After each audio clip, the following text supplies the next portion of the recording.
өрөөдөрөө мистик хүүг харадуулаарай энд тэндгүй инээд бэлхэж эрхэмнэн хүүхдүүд баялан энэ бол мөнхийн хотхон эргэлдэг бидний дотны найз хүүхэд бүрийг хайлан би хөгжөө баярыг түгэн би найзууд бүхнээ тойруулаад наадам тоглох дуртай би зүг амьдрал зүг хүсэл зүг бүхнийг бид түгэн бид бол ханы хүүхдүүд хаан улсыг ихэмээгээ мөнхийн хотхон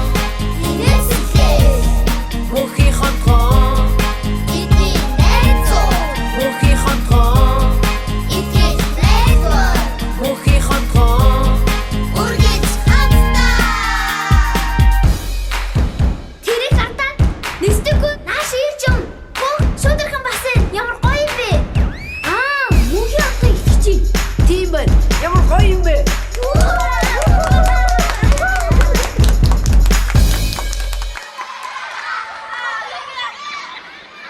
Сайн байна уу хүүхдээ? Мөнхийн хотын нэвтрүүлэг эхэлж байна. Найзуудаа шүүдэрхэн надаа нэг юм үзүүлнэ гэд чи дуулаар авчирсан байна. Юу үзүүлэх гэж байгаа шүүдэрхэн?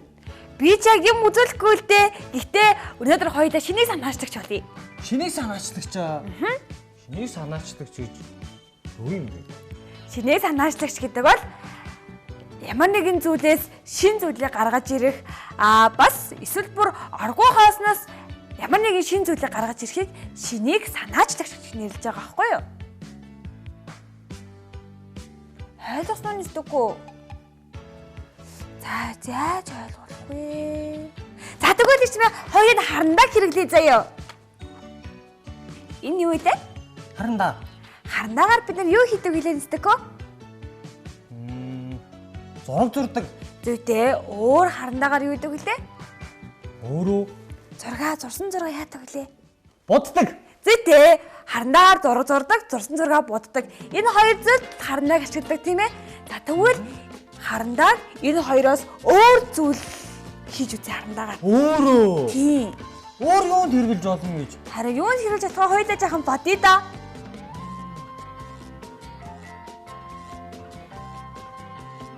Хөөх нэстэггүй.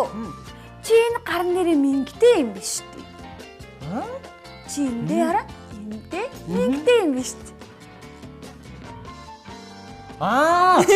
Шүүдэрхэн чи харандааг багш нарын хичээлээ заадаг заагуур мод олгоод ашиглацлаа ш тий. Аливаа зүйлийг заахад харандааг хэрэгжилж олно. Тэгвэл шинийг санаачлагч гэдэг чинь бүтээлч үнэтэй өнгөр төстэй юм байна. Заагаа зүйлээ ашиглаад янз янз болгож агаад шин зүйл гаргаж ирэх юм байна. Мөн. Тэгвэл харандаагаар өөр юу хийж болох вэ найзуудаа? Чаран боддоо харандаагаар юу гэж болох вэ? Үг гэж болно. Ингээд гээ үсэг. Тэгвэл тийш тийм ээ. Ингээд хээ үсэг. Тэгвэл хойлоо эсэг хийдэх үү? Би энэ эсэг хий. Тэгвэл би хээ үсэг. Тэгээд нисдэг хөө гэдэх үү? Тэгээ. Энэ үсэг чи эндээс аав шиг таамж нисдэггүй. Энэ нь эндэлтэй байна. Тэгвэл би эсэг хийх юм байна. Тийм байна те. Мэ.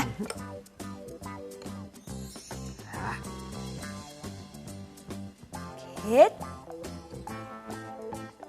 Надаа нисдэг хөө. Шинийг санаачлагч байх гоё байна шүүдэрхээ. гаяа гадтай нисдэггүй. Өөр хоёлаа юу хийж болох вэ чи бодоод үзтээ. Өөрөө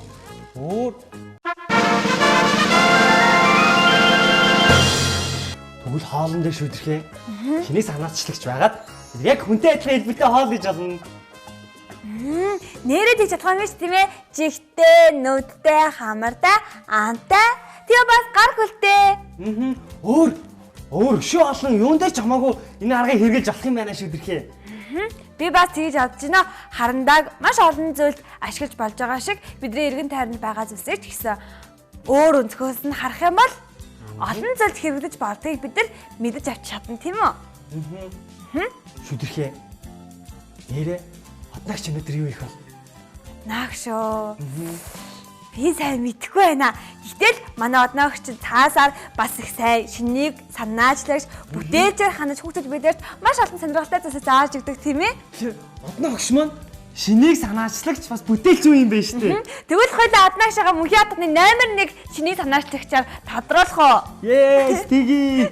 За Аднагшаа тэгвэл хоёлаа одоо болзаад урлах өрөөндөө сонирхолтой зүйлсийг хийж сурдаг хөө. За тгий. Яаж та? Ингээд бүгдээрээ урлах өрөөгөөр зочилцгоё.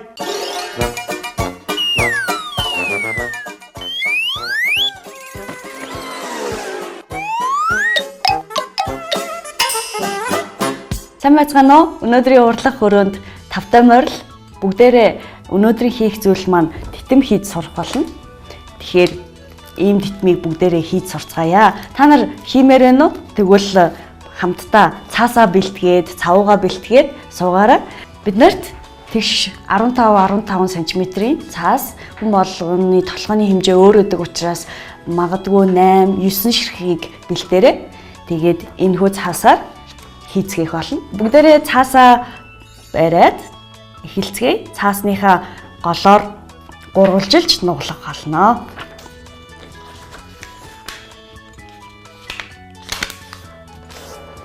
За, гурвалжилж нуглана гэдэг маань энийг хэлж байгаа. Цаас маань байсан.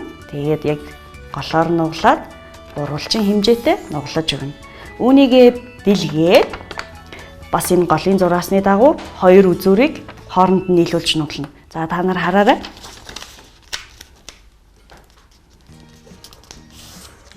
Нэг талыг нуглалаа. Тэгэхээр ийм болно. Нөгөө талыг бас адилхан энэ зураасны дагуу харуулж нуглаж өгнө.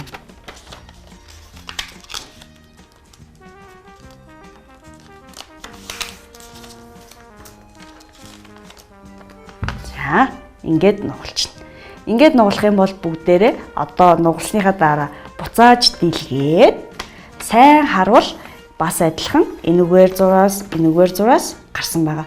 Энэ зураасыг яах вэ гэхээр ахиад бид нар сайн ингэж нугалсан тийм ээ. Яг өвөн шигээ энэ зураасны дагуу ахиж нугална гэсэн үг.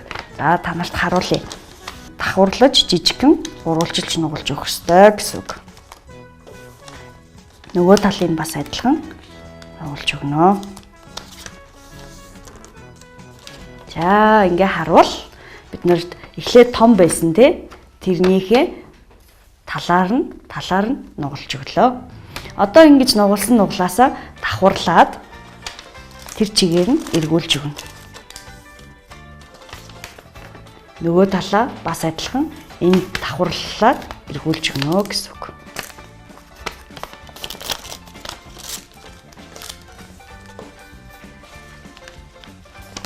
За ингээд давхарлаад эргүүлчих юм бол гурвалжин бай. Одоо энэ гурвалжингийн маань доогуур яг шулуун татсан мэт чигээр нь дээш нь эргүүлж нугалж өгнө.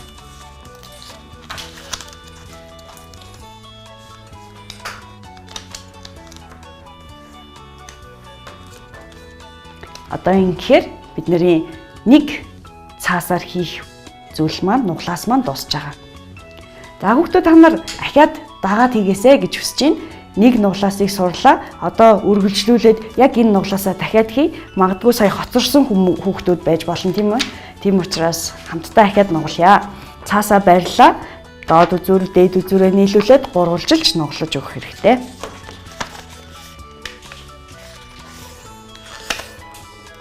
Бид нар ингээ гурвалжлаад нугалсан тийм ээ? Гурвалжин нуглаас гэдэг маань энийг хэлж байгаа. Тэгэхээр гурвалжин нуглааснаас дэлгээд ахиад голын зураасны дагуу зайрмаг нуглаас гэдэг нуглаасаар нуглах ёстой. Тэр нуглаас маань юу вэ? Баруун зүүн талаа голын зураасны дагуу нуглах.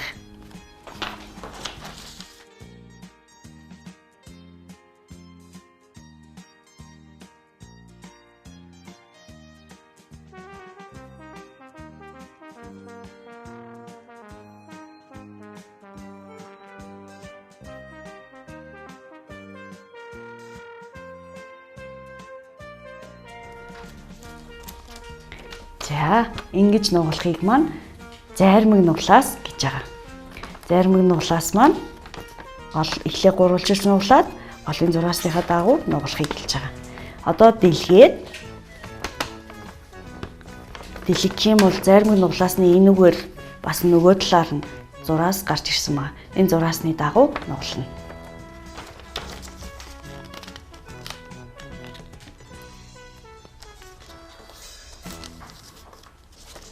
хоёр талаа бас адилхан нуглаж өгнө гэсэн үг. За. Ингээд нугалчих юм бол яах вэ? Бид нар сая сурсан тийм ээ. Энийгээ давхарлаад эргүүлж өгнө. Нөгөө талаа бас адилхан давхарлаад эргүүлнэ гэж. За, одоо эндээс хамтдаа яах вэ? Доотлын өнцөгийг яг шулуун татсан хэмжээгээр дээш нь сөхөн эргүүлж нугална гэсэн үг.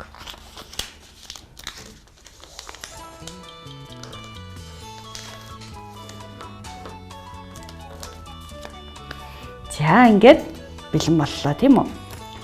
Хүүхэд толгоны хэмжээ өөр байдаг гэж ярьсан тийм учраас хүүхэд толгон өөрсдийнхөө толгоны хэмжээнд тааруулаад 7 юм уу 8, 9 магадгүй 9-ийг хийж болно. Тэгэхээр та нар өөрсдийнхөө цаасаар 7, 8 ширхгийг үргэлжлүүлэн нуглаарай.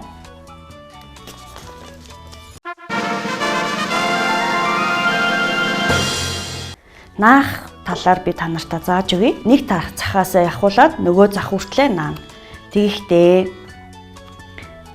бид нарт энэ сөхөгдөж байгаа хэсэг байгаа тийм ээ. Энэ сөхөгдөж байгаа хэсгээ нөгөө талын сөхөгдөж байгаа хэсгээ бас адилхан энэ голын зураас байгаа. Голын зураас хүртлээр явуулна. Тэгээд нөгөө талаа наана. Дараагийнх нь бас адилхан энэ голын зураас хүртэл нь явуулна. Энэ талынх маань ч гэсэндээ адилхан голын зураас хүртэл нь явуулна. Ийм хүүгээр наагаад 7, 8 ширхгийг нааж наагаарай хүүхдүүдээ. За наацгаая.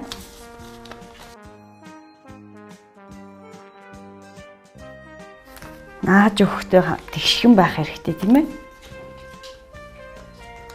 Наах юм. Зарим нь дээшээс хөгдөж наадж байна. Зарим нь тийм учраас наахтаа сайн хараад хэмжээгээ сайн тааруулж өгөх нэ. Цавууга хоёр талтаа түрхэж өгөх нь те. Нэг нь давж байгаа учраас ард талд нь бас түрхэх хэрэгтэй. Нөгөөх нь дээгүүр нь давж гарч байгаа учраас бас энэ үзүүртэй ч гэсэндээ түрхэх шаардлагатай болж байна. За ингээд наагаад эхэлчих юм бол нөгөө талд маань бас нэг хэрэгтэй.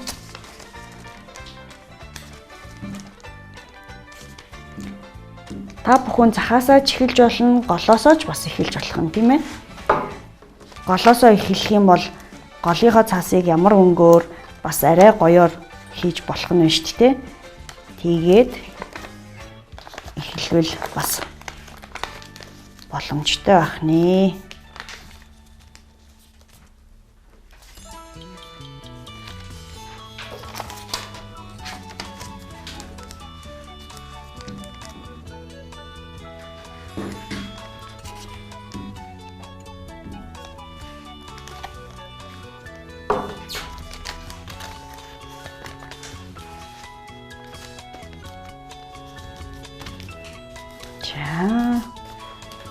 За хүүхдүүд ч гэсэндээ наасан баха тий цувуулаад бүгднийг наасан бах. Тэгээд ингэж наагаад хамгийн сүүлийнхээ холболтыг хийхээс өмнө яах вэ гэхээр өөрсдийнхөө толгоонд барьж үзээд таарч гин үү, дутж гин үү, яаж гин гэдгээ өөрсдөө шийдэх юм байна тийм ээ. Тэгэхээр одоо хамгийн сүүлийнхээ холболтыг энэ хоёроо нааж өгөн тийм ээ.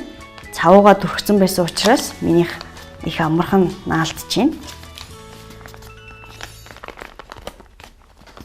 За одоо ингээд тавих юм бол титэм маань бэлэн боллоо. Хүүхдүүд та бүхэн ч гэсэн өөрсдийнхөө титмийг хийгээрэй. Тэгээд ямар хэмжээгээр бас яаж хиймээр вэ? Энэ дээр нь одоо үзүүр болгон дээр нь хөөрхөн бөөрөнхий чимэглэлүүд хийж болж гин.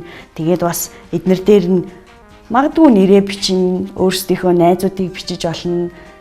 Бас эрдний чулуунуудын нэрийг бичиж олно. Ягаад гэвэл титэм чи өөрөө их үн цэнтэй, хамгийн хаадуу зүүдэг, хамгийн тийм үнэтэй зүйл нь учраас эрдний чулуунуудын нэрийг бас бичиж болох нэ. За өнөөдрийн урлах өрөөнд хамтдаа ирсэн хүүхдүүд та бүхэндээ баярлалаа.